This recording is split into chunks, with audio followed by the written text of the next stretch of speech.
everyone, welcome to the video lecture for Unit 5, Module 11.1. In this one, we're going to discuss a basic intro into metabolism. As always, here are your learning objectives. Be sure to reference these when studying for both your lecture quiz and your unit exam. Let's go ahead and get started. So the amount and type of nutrients that you get from each meal can vary widely. Your body builds up energy reserves when nutrients are abundant.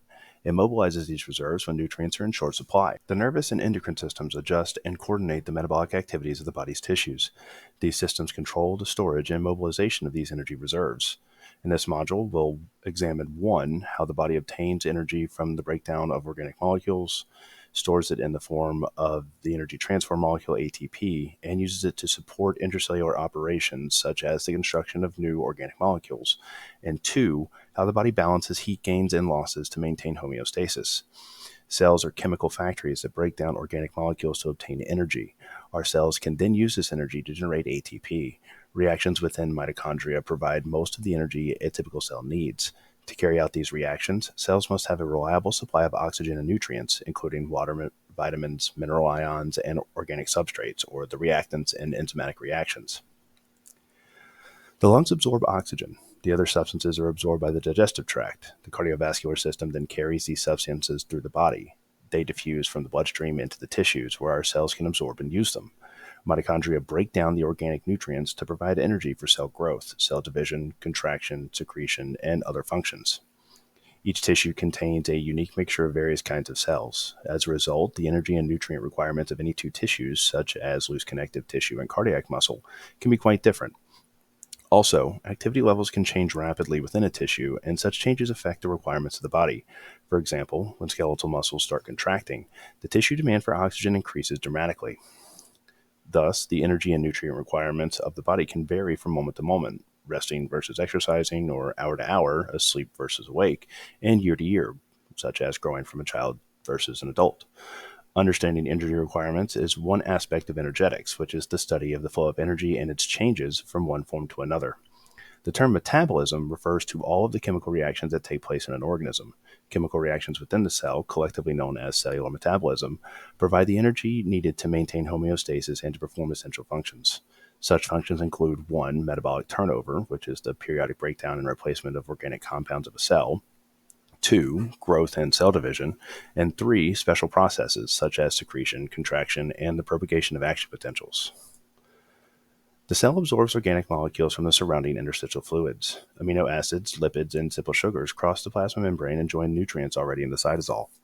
All of the cell's organic building blocks collectively form a nutrient pool that the cell draws on to provide energy and to create new intracellular components. The breakdown of organic molecules is called catabolism. This process releases energy that can be used to synthesize ATP or other high-energy compounds. Catabolism proceeds in a series of steps. In general, the first step is to take place in the cytosol. Enzymes there break down large organic molecules previously assembled by the cell, such as glycogen, triglycerides, or proteins, into smaller fragments that join the nutrient pool. For example, carbohydrates are broken down into simple sugars, triglycerides are split into fatty acids, and glycerol and proteins are broken down into individual amino acids. These preparatory steps produce relatively little ATP. However, further catabolic activity yields smaller organic molecules that mitochondria can absorb and process. Mitochondrial activity releases significant amounts of energy. As mitochondrial enzymes break down the covalent bonds that hold these molecules together, they capture around 40% of the energy release and use it to convert ADP to ATP. The other 60% escapes as heat that warms the cell and surrounding tissues. The ATP produced by mitochondria provides energy to support both anabolism, which is the synthesis of new organic molecules, and other cell functions. These functions vary among cell types, and they include ciliary or cell movement, contraction, active transport, and cell division.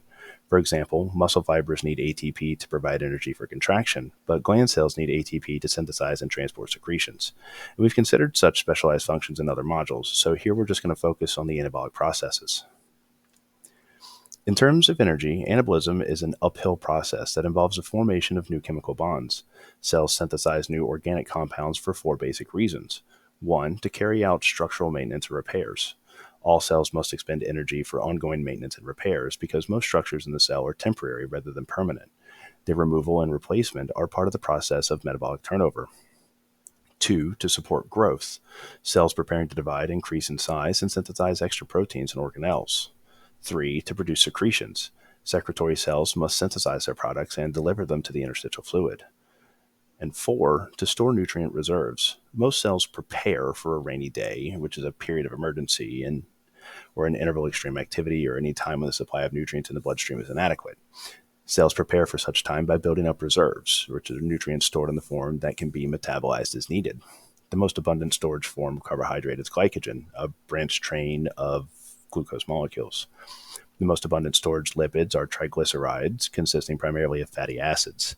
Muscle cells and liver cells, for example, store glucose in the form of glycogen, but adipocytes and liver cells store triglycerides. Proteins are the most abundant organic compounds in the body. They perform a variety of vital functions for the cell, and when the energy is available, cells synthesize additional proteins. However, when glucose or fatty acids are unavailable, cells can break down proteins into their component amino acids and use the amino acids as energy source. The primary function of proteins is not to serve as an energy source, but proteins are so abundant and accessible that they represent an important last-ditch nutrient reserve. The nutrient pool is the source of all substrates for both catabolism and anabolism. As you might expect, cells tend to conserve these materials needed to build new components and break down the rest. Cells continuously replace membranes, organelles, enzymes, and structural proteins. These anabolic activities require more amino acids than lipids and very few carbohydrates. So in general, when a cell with excess carbohydrates, lipids, and amino acids needs energy, it first breaks down carbohydrates. Lipids are then the second choice. Amino acids are seldom broken down if other energy sources are available. Mitochondria will provide the energy that supports cellular operations. The cell feeds its mitochondria from its nutrient pool. In return, the cell gets ATP it needs.